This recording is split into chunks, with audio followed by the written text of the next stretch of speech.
Chicken कषा तो आपण मैंने सब बेले बन के खाऊँ थरे यही प्रोसेस आपण मैंने बन के देखु एत टेस्ट लगे जे आपण मैंने एमती ही बनइबे। तो चलतु ये स्टार्ट करवा देसी स्टाइल चिकेन कषा।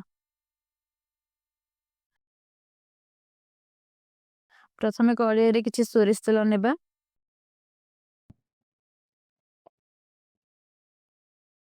तेल गरम होला परे किसी चीनी पकेबा कलर भल आसबा पई।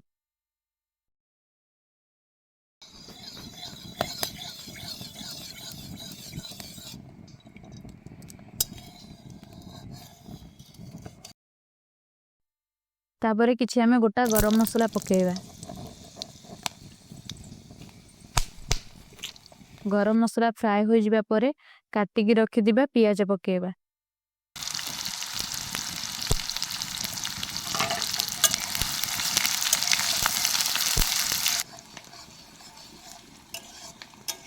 पियाज फ्राए हो जिबा परे बाटी रखिथिबा अदा रसुण और सुखला लंकार पेस्ट पकेबा।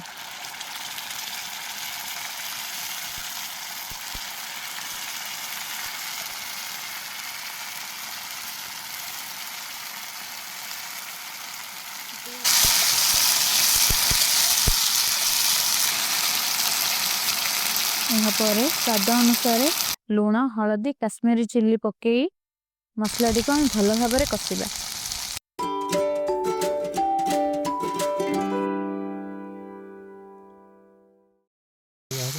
मसला भल भाव कषि हो जिबा परे चिकेन को पकेबा।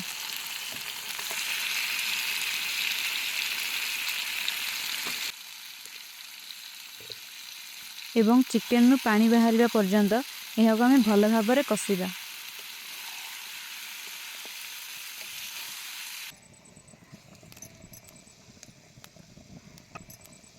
यहाँ पर किसी चिकेन मसला मध्य पकेबा।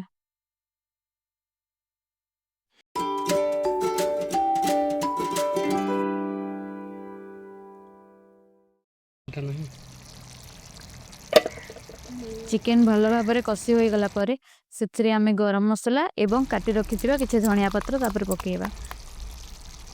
एबे रेडी हो जाय छै हम चिकेन कषा।